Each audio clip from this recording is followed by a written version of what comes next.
Hello, good evening. कैसे हैं आप सब? कल हमने जेंडर स्कूल एंड सोसाइटी से एक टॉपिक शुरू किया था, paradigm shift from women studies to gender studies and some social reform movements जो अलग अलग सेंचुरीज में हुए हैं। तो हम आज का जो हमारा टॉपिक है वो है 19th century social reform movements, कि 19th सेंचुरी में कौन कौन से सोशल रिफॉर्म हुए हैं। अगर हम 19th सेंचुरी को देखें तो 19वीं शताब्दी के मध्य में क्या हो रहा था, अगर हम वर्ल्ड कॉन्टेक्स्ट पर देखते हैं, वर्ल्ड लेवल पर देखते हैं, तो वहां पर एंटी स्लेवरी मूवमेंट चला हुआ था। कौन सा मूवमेंट चला हुआ था?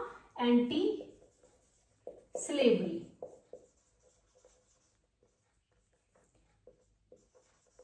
यानी कि जो दास प्रथा है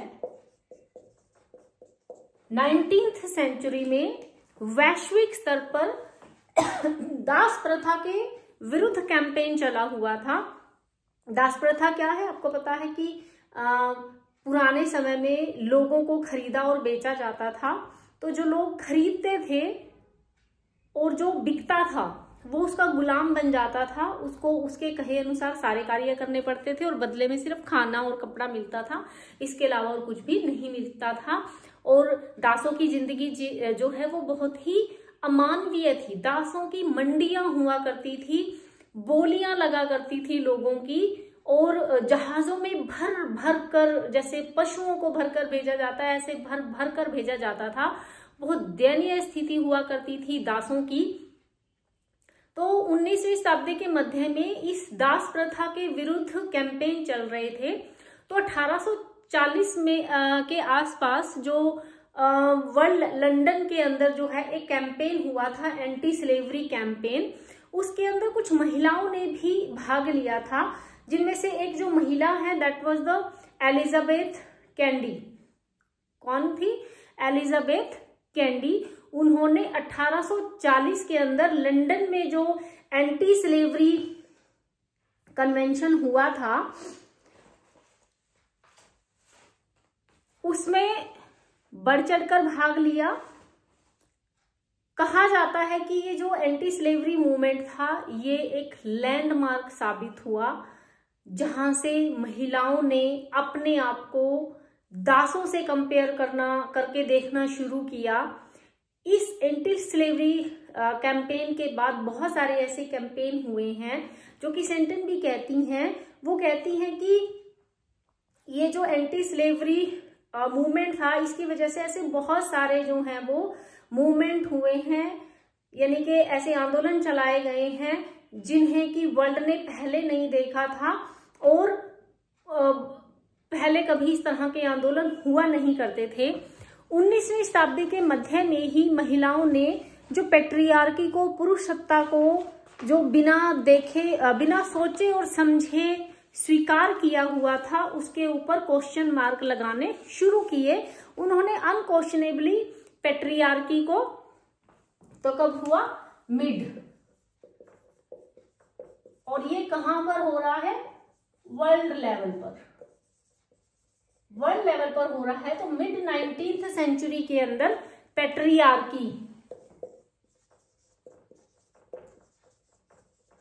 यानी कि जो पुरुष प्रधान सत्ता थी, इसके ऊपर क्वेश्चन मार्क लगाने शुरू किए। महिलाओं ने इसको ऐसे ही स्वीकार करना बंद कर दिया। और जो पहली महिला थी जिन्होंने पैट्रियार्की को स्वीकार करने से मना किया, जिन्होंने मेल डोमिनेंस को चैलेंज किया था, the name of that is Sylvia Pankhurst. This was the first female. ये पहली ऐसी महिला हुई है जिन्होंने मेल डोमिनेंस के ऊपर क्या किया? क्वेश्चन मार्क लगाया, चैलेंज किया उनको कि हम इनकी जो अधिसत्ता है उसको स्वीकार एज इट इज नहीं कर सकते हैं। उसी समय पर भारत में क्या चल रहा था? अब भारत तो गुलाम था, है ना? जब भारत गुलाम था, लेकिन उस गुलामी के दौरान भी बहुत सारे ऐसे समाज सुधारक थे जो कि भारतीय समाज में व्याप्त बहुत सारी बुराइयों को दूर करने में लगे हुए थे। इनमें जो सबसे पहला नाम आता है वो आता है राजा राम मोहन राय का। राजा राम मोहन राय वो पहले ऐसे समाज सुधारक माने जाते हैं जिन्होंने भारतीय समाज में महिलाओं के दर्जे को ऊंचा उठाने में अपना योगदान दिया है। कुछ ऐसी बुराइयों को दूर करने का प्रयत्न किया है जो कि भारतीय समाज में काफी लंबे समय से चली आ रही थी। तो भारतीय समाज में जो रिफॉर्म मूवमेंट शुरू हुए वो किससे शुरू हुए? राजा राम मोहन राय से। तो आप क्या लिख सकते हैं? In India the early 19th century social reform movement begin with under the leadership of Raja Ram Mohan Roy. So आप स्टार्टिंग कैसे करेंगे? In India social in India in 19th century in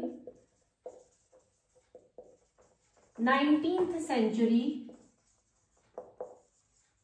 social reform movements started under the leadership of Raja Ram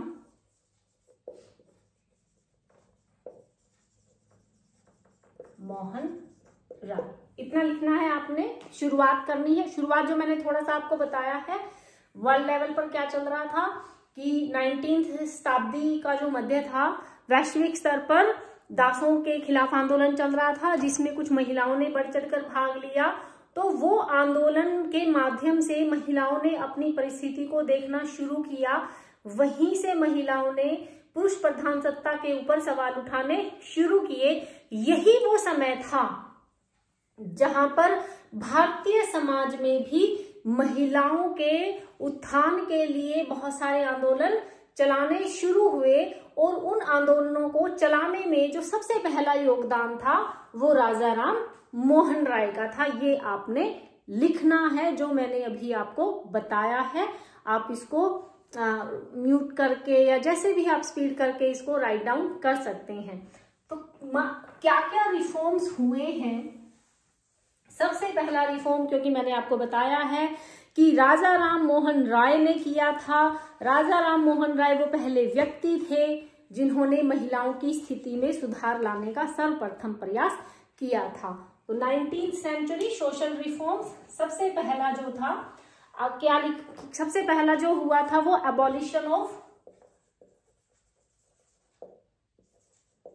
abolition of सती, यानी कि सती प्रथा। सती प्रथा को बंद किया गया। सबसे पहले किसने किया? राजा राम मोहन राय ने किया। कब किया? 1829 में। 1829 में राजा राम मोहन राय ने महिलाओं की स्थिति में सुधार करने के लिए जो सती प्रथा चल रही थी उस पर रोक लगवाई। क्या थी सती प्रथा? सती प्रथा वो प्रथा थी जिसमें अगर किसी स्त्री का पति मर गया है तो उसकी पत्नी को उसकी ही चिता के साथ जिंदा जला दिया जाता था, मजबूर कर दिया जाता था। यानी कि एक व्यक्ति जो मर गया है वो तो मर ही गया है, लेकिन जो जिंदा है उसको भी मारा जा रहा है। और अगर वो मना करती है तो अलग अलग तरह के एलिगेशन लगाए जाते थे कि इसका चरित्र ठीक नहीं है, ये अपने पति से प्रेम नहीं करती है, ये ऐसी है वैसी है। तो महिलाओं को मजबूर किया जाता था कि वो अपने पति के साथ जिंदा जल जाए। सोचकर देखो कितना अमानवीय अत्याचार था महिलाओं के ऊपर। हमें जरा सी उंगली में कहीं जलन भी हो जाती है ना, कितना दर्द से हम तड़प उठते हैं। और जिंदा जलाना मतलब अन्याय है। इसके बाद भी आप ये देखो 1829 में राजा राम मोहन राय ने सती प्रथा पर रोक लगाई, उसके बाद भी ये रुकी नहीं, छिटपुट होती रही। और जो सबसे अंतिम केस हुआ था that happen in 1987, latest case of Sati happen in 1987, happen in 1987। 1987 में बंद हो रही है, 1829 में, 1987 में भी सती किया जा रहा है। एंड ये 1987 में हुआ जहां पर एक 18 साल की लड़की की उम्र क्या है, 18 साल, 18 साल की लड़की जिसका नाम रूप कंवर था, रूप कंवर था, जो कि सीकर राजस्थान की रहने वाली थी। उसके पति की मृत्यु होने के पश्चात रूप कंवर को सती किया गया। कितने सालों के बाद भी बुराई चल रही है। तो जब ये केस हुआ और हाईलाइट हुआ, मीडिया में आया, तो उसके बाद 1987 के अंदर ही 4 सितंबर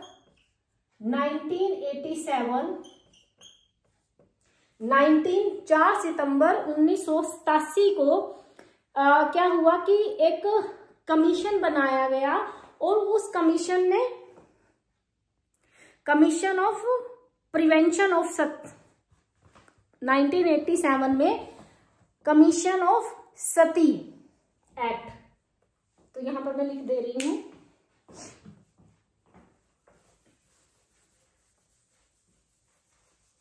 इस घटना के 1987 में हुई घटना के बाद 1987 के अंदर कमीशन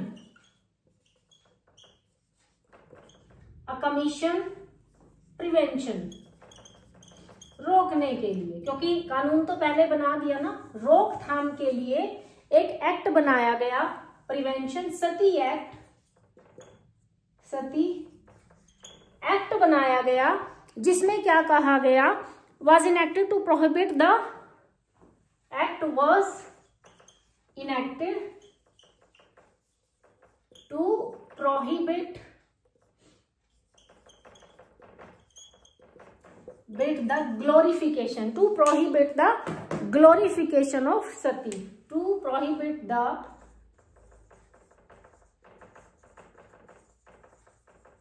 glorification of सती।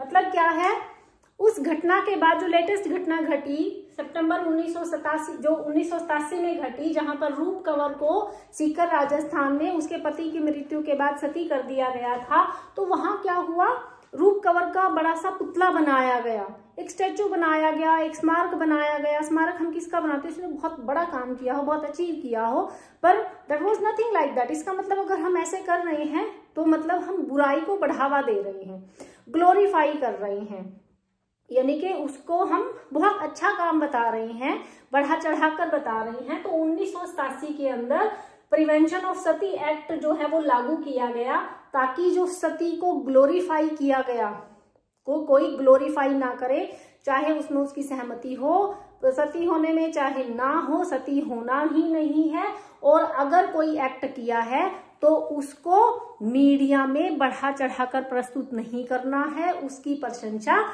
नहीं करनी है, ऐसा एक्ट पास किया गया। ठीक है, तो पहला क्या था, सती प्रथा, जो कब हुआ, 1829 में, और किसने किया, राजा राम मोहन राय ने किया। इसके बाद इसके बाद क्या हुआ, इसके बाद 1848 में girls education movement, girls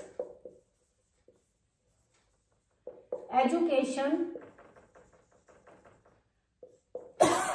movement, यानी कि लड़कियों की शिक्षा के लिए अभियान चलाया गया। कब चलाया गया, 1848 में। किसने चलाया,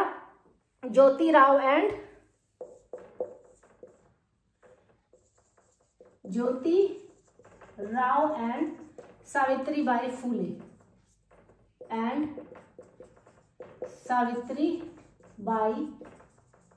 फूले ने ये मूवमेंट चलाया 1848 में लड़कियों की शिक्षा के लिए। और इन्होंने क्या किया, दे ओपन फर्स्ट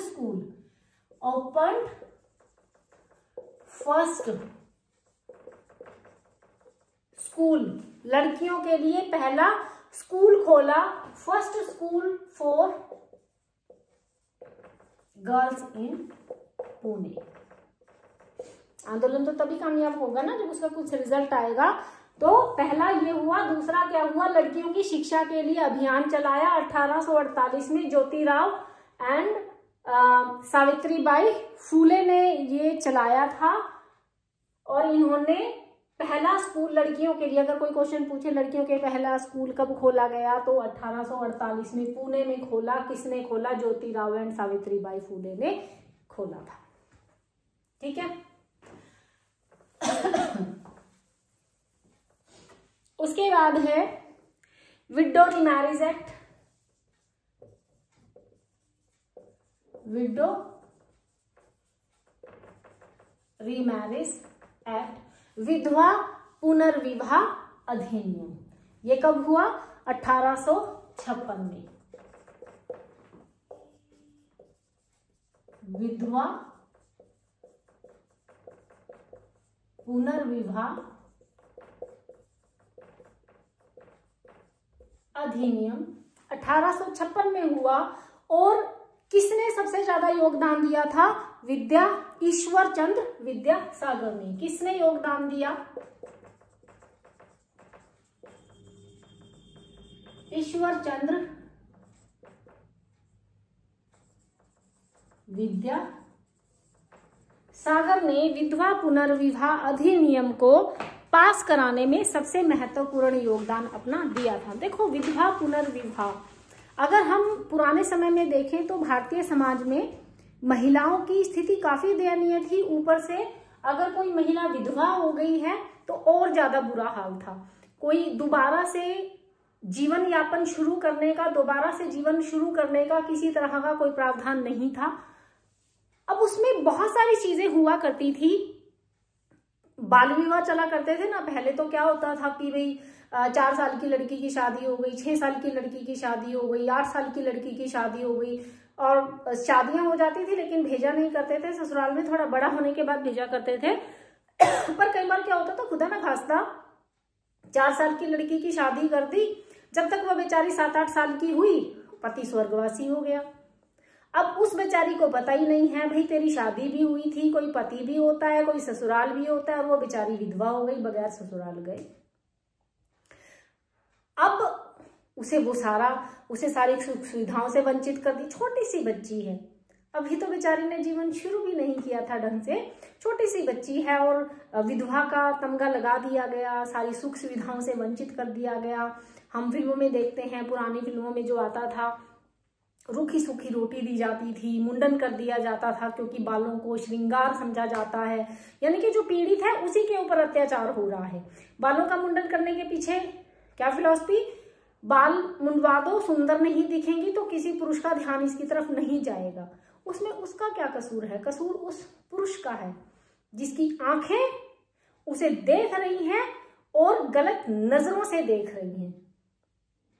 तो जो अत्याचार करने वाला है उसको कोई कुछ नहीं कह रहा है, और जिसके ऊपर हो रहा है, जो पहले से ही पीड़ित है, उसी के ऊपर और अत्याचार हो रहे हैं। खैर, दयनीय स्थिति थी।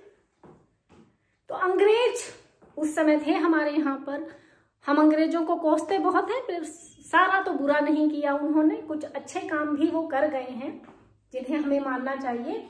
तो अंग्रेजों ने उस समय क्या किया था कि ये दयनीय स्थिति को देखते हुए उन्होंने विधवाओं के लिए एक पेंशन शुरू करी थी, ताकि ये जो इतना बुरा हो रहा है उनके साथ वो ठीक से अपना रहन सहन कर सके। हालांकि भारतीय लोगों ने विरोध बहुत किया था इस चीज का कि तुम हमारे परंपराओं में, रीति रिवाजों में दखलंदाजी ना करो, पर अंग्रेजों ने भत्ता शुरू किया हुआ था, कुछ पेंशन शुरू करी हुई थी। अब पेंशन शुरू कर दी, ऑब्वियस है राजकोष के ऊपर भार तो आएगा। है ना। अब भार आ रहा था तो अंग्रेजों ने ये सोचा कि अब इस भार को कैसे दूर किया जाए। दूसरा उन्होंने ये भी सोचा कि लंबा जीवन है, 4 साल की लड़की है, 7 साल की लड़की है, विधवा हमने बना दिया है, इतना लंबा जीवन कैसे कटेगा। तो उन्होंने ये सोचा कि क्यों ना दोबारा से शादी कर दी जाए। जब प्रस्ताव आया बहुत हड़कंप मचा, लोगों ने स्वीकार नहीं किया, इसका बहुत विरोध किया। बट ईश्वर चंद्र विद्यासागर वो थे जिन्होंने अग्रणी रोल अदा किया इस एक्ट को पास करवाने में। तो अब इससे 2 फायदे हुए अंग्रेजों के। एक तो मतलब अंग्रेजों का एक फायदा हुआ कि उनके कोष से थोड़ा सा पैसा कम जाना शुरू हुआ, क्योंकि शादी कर दी तो भत्ता तो नहीं जाएगा ना। तो अंग्रेजों ने काफी जोर लगाया था, इन्होंने मदद करी थी पर अंग्रेजों ने काफी जोर लगाया था विधवा पुनर्विवाह अधिनियम को पास करने में। उसके बाद से ही अगर कोई महिला विधवा हो जाती है, उसका पति मर जाता है, तो दोबारा शादी करके अपना जीवन नए सिरे से शुरू कर सकती है। हालांकि समाज की सच्चाई काफी उलट है इसके। आज के समय में भी हम देखते हैं कि एक पुरुष चाहे अपराधी ही क्यों ना हो, चाहे उसने कुछ क्यों ना कर दिया हो, उसका दोबारा विवाह होना बहुत आसान है। लेकिन महिला के केस में आज भी बहुत मुश्किल है। ये समाज है, इसका रूप अनोखा है, इसके नियम कायदे कानून किसी के लिए कुछ हैं, किसी के लिए कुछ हैं। खैर वो अलग सच्चाई है। पर विधवा पुनर्विवाह अधिनियम पास हुआ तो कुछ, ज्यादा नहीं तो कुछ। पर एक सच्चाई और भी है विधवा पुनर्विवाह अधिनियम की। इसमें क्या हुआ कि पहले जो अपर कास्ट की महिलाएं थी, सिर्फ उन्हें ही पुनर्विवाह के लिए परमिशन मिली, जो लोअर कास्ट की थी उनको नहीं मिली। ये भी सच्चाई है बहुत सारे आंदोलनों की। लेकिन बाद में जो है इसको बाकी की महिलाओं के ऊपर भी लागू किया गया। इसके बाद जो सुधार हुए, एंटी पर्दा and women's education,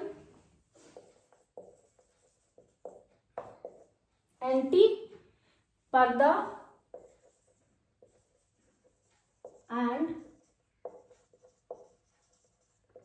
women education late 1800 है, पूरा सन इसका मेंशन नहीं मिलता है। पर्दा प्रथा के विरुद्ध हुआ और पंडिता रामबाई एंड बेगम हुसैन ने, किसने शुरू किया? पंडिता रामाबाई एंड बेगम हुसैन ने। इसको क्या कहेंगे? पर्दा घूंघट के विरुद्ध और महिला शिक्षा के क्षेत्र में सुधार हुआ 1800 के अंदर। पर्दा देखो, हम आज के टाइम पर भी बहुत सारी फैमिली जो पर्दा करवाती हैं, घूंघट करवाती हैं, या पुराने समय में भी ऐसा था। घूंघट को भारतीय परंपरा और रीति रिवाज से जोड़ा जाता है, पर वास्तविक अर्थों में ऐसा है नहीं। घूंघट कभी भी भारतीय परंपरा नहीं रही। जब मुगल भारत में आए थे तो उस समय हिंदुओं ने अपनी औरतों को सुरक्षित रखने के लिए घरों, उनकी पढ़ाई लिखाई भी उसी टाइम छूटी थी, वरना पहले महिलाओं को पढ़ाया भी जाता था।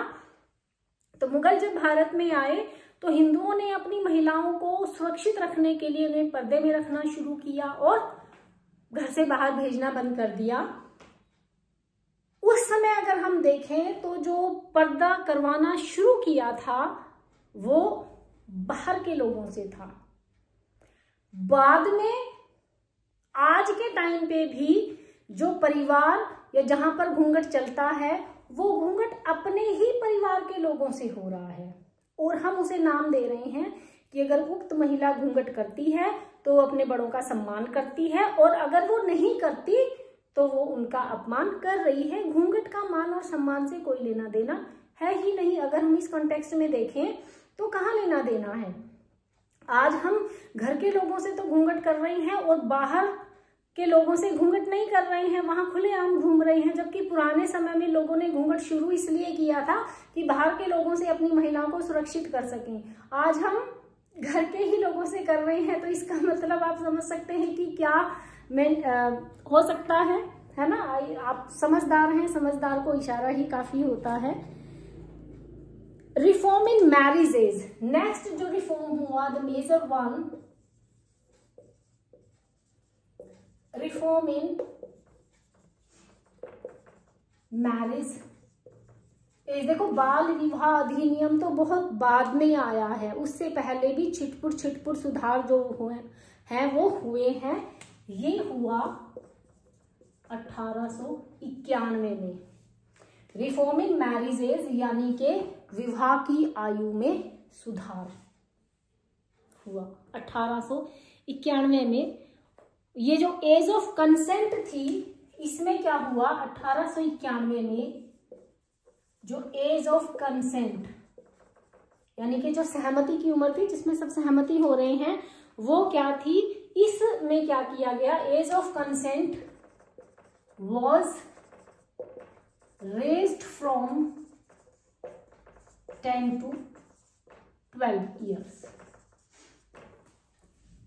ये जो रिफॉर्म हुआ 1891 में, विवाह की आयु में जो सुधार हुआ, क्या सुधार हुआ कि विवाह की आयु 10 वर्ष से बढ़ाकर कब कर दी गई, 12 वर्ष। और किसकी, लड़कियों की, किसकी करी गई, लड़कियों की करी गई।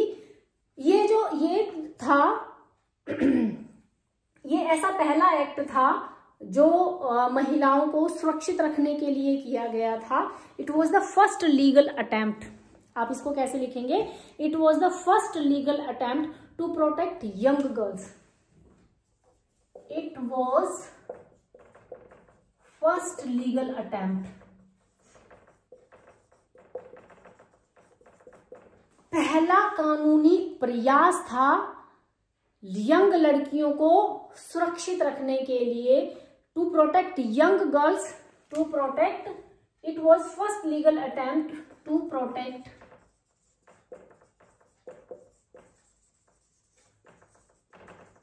young girls from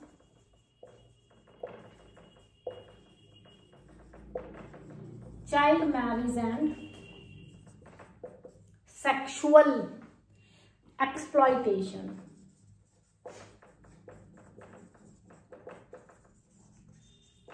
सोच कर देखो, क्या एक 10 वर्ष की लड़की वैवाहिक जीवन जीने के काबिल हो जाती है? न मानसिक रूप से होती, ना शारीरिक रूप से होती, लेकिन भारतीय समाज में सब चल रहा था। तो 1891 के अंदर एक सुधार हुआ एक मैरिज एज में, कि जो मैरिज एज थी वो 10 साल से बढ़ाकर 12 साल कर दी गई। और ये पहला कानूनी प्रयास था जहां पर युवा लड़कियों को प्रोटेक्ट करने का, उनको सुरक्षित रखने का प्रयास किया गया। किससे? बाल विवाह और लैंगिक एक्सप्लॉयटेशन से, सेक्सुअल जो अत्याचार हो रहे हैं उससे बचाने के लिए पहला कानूनी प्रयास था। और क्यों हुआ? हुआ क्या था कि 1890 में, कब? 1890 के अंदर एक लड़की थी फुलोमी दासी। फुलोमी दासी क्यों हुआ, उसके पीछे की कहानी है। 1890 में फुलोमी दासी एक लड़की थी जिसकी उम्र कितनी थी? 11। कितनी उम्र है? 11। इसकी शादी कर दी जाती है एक 35 साल के आदमी से। 11 साल की लड़की की शादी 35 साल के आदमी से कर दी जाती है। And this girl was died after the marital rape by the husband. 11 साल की लड़की के साथ जबरदस्ती शारीरिक संबंध बनाए गए, जिसको हम शादी के बाद अपना जन्मसिद्ध अधिकार समझने लग जाते हैं, जो कि मैरिटल रेप के अंदर आता है। बहुत सारे लोग इसका शिकार हो जाते हैं। तो 11 साल की लड़की का ब्रूटल रेप हुआ उसी के हस्बैंड के द्वारा। जो मैरिटल रेप हुआ उसके बाद ये लड़की मर गई, शी वाज डाइड। उसके मरने के बाद बहुत ज्यादा ये जो केस है वो हाईलाइट हो गया, बहुत ज्यादा इसके बारे में बात हुई, तो फिर यहाँ पर सुधार ज्यादा नहीं हुआ, बेशक 10 से 12 ही किया गया, पर चलो कुछ तो शुरुआत हुई, आगे धीरे धीरे थोड़ी और शुरुआत हो गई। तो इस केस ने जन्म दिया कुछ ऐसी, हम ये कहें कि डिबेट को, विवादों को जन्म दिया, जिसमें जो ऑर्थोडॉक्स हैं, जो पुरानी परंपराओं रीति रिवाजों को मानने वाले हैं, वो अपने आप से कह रहे हैं, और जो सोशल रिफॉर्मर्स हैं वो अपने विचार रख रहे हैं, सबके अलग अलग हैं। अगर हम देखें तो अभी जब निर्भया हत्याकांड हुआ था दिल्ली के अंदर, उसके बाद भी तो कितने सारे लोगों ने कहा विवाह की आयु को घटा दो, जो इतने प्रयासों के बाद 18 साल करी गई है, जो भी बहुत ज्यादा नहीं है, 18 साल करी गई। उस रेप केस के बाद लोग कहते हैं कि लड़कियों की उम्र घटा दो विवाह की। क्यों भाई? विवाह की उम्र घटाने से क्या रेप केस रुक जाएंगे? 2 साल की लड़की का भी होता फिर तो तुम कह दो कि पहले ही कर दो। भाई उम्र है, गलतियां हो जाती हैं। कैसी गलतियां हो जाती हैं? एक 2 साल की लड़की का रेप हो रहा है, 10 साल की लड़की का रेप हो रहा है, शादी की उम्र घटाते घटाते कहाँ ले जाओगे? समाज को सुधारो, लड़कों को सही शिक्षा दो, उसी के बाद तो सब सुधार होगा ना। तो ये ठीक है, धीरे धीरे प्रयास हुए, 10 से 12, 12 से 14, 14 से फिर हम 18 पे आए हैं। तो ये 1890 में फुलोमी दासी नाम की लड़की जो 11 साल की थी, 35 साल के व्यक्ति से शादी हो जाती है, and she died after the marital rape, और उसके बाद जो है ये कानून बना। तो हम ये देखते हैं कि 19वीं शताब्दी के अंदर कुछ सामाजिक सुधार हुए हैं। इसके अलावा भी कुछ सामाजिक सुधार हुए। 19वीं शताब्दी के अंत तक आते आते बहुत सारी महिलाओं ने अपने ऑर्गेनाइजेशन भी बनाए, महिलाओं के उत्थान के लिए कुछ ऑर्गेनाइजेशन बनाए, जिसमें जो सबसे पहला ऑर्गेनाइजेशन बनाया था वो स्वर्णा कुमारी देवी ने बनाया था। किसने बनाया था? स्वर्णा कुमारी देवी ने बनाया था, जो कि रविंद्रनाथ टैगोर की बहन थी और उन्हीं की फैमिली से थी। इसके अलावा भी कुछ ऑर्गेनाइजेशन बने, लेकिन हम ये देखते हैं कि 19वीं शताब्दी के अंदर जितने भी लगभग रिफॉर्म्स हुए वो सारे के सारे जो अपर कास्ट की महिलाएं थी उनके ही जीवन में सुधार लाने का ज्यादा प्रयास किया गया। लोअर कास्ट पर और तो ये सुधार जो है वो बहुत ही लेटर स्टेज पर आए हैं। समाज सुधारकों ने भी उस समय जितने भी सुधार किए, चाहे वो राजा राम मोहन राय हो, चाहे कोई भी हो, उन्होंने भी महिलाओं को घर से बाहर नहीं सोचा। उनके लिए भी घर परिवार तक ही महिलाएं सीमित रहें। ठीक है, बाकी जो अत्याचार उनके ऊपर हो रहे हैं वह ना हो, लेकिन फिर बाद में जो सुधार हुए वो भी ज्यादातर, जैसे विडो रीमैरिज है, पहले अपर कास्ट की महिलाओं के लिए ही आया, लोअर कास्ट में बाद में आया। ऐसे ही बहुत सारे सुधार हुए। जो 19वीं शताब्दी का अंत था, 19वीं शताब्दी के अंत में हम देखते हैं कितने सारे मूवमेंट हुए, इतनी सारी ऑर्गेनाइजेशन बनी, महिलाएं जागरूक हुई। तो 19वीं शताब्दी का जो अंत था वो एक नई महिला का उदय था। एक नई महिला का उदय मतलब शारीरिक रूप से नहीं, एक ऐसी महिला का उदय हुआ जो मानसिक रूप से सक्षम थी, जो सोच पा रही थी, समझ पा रही थी, जो कि इंटेलेक्चुअल थी, एक्टिव थी, सक्रिय थी, राजनीति में जो सामाजिक क्षेत्र से थे उनमें बढ़ चढ़कर भाग ले रही थी। तो यहीं से हम शुरुआत मानते हैं कि बहुत सारे और सामाजिक सुधार हुए। तो 19वीं शताब्दी का अंत बहुत सारे सुधारों को जो आगे जाकर हुए उनकी राह अग्रसर करता हुआ नजर आता है। ये 19वीं शताब्दी का अंत वो समय है जहां से महिलाएं जागरूक होनी शुरू हुई अपने हक और अधिकारों के लिए। यहाँ पर जितने भी समाज सेवक जो भी सुधार हुए हैं वो मेल मेंबर्स के द्वारा ज्यादा किए गए हैं।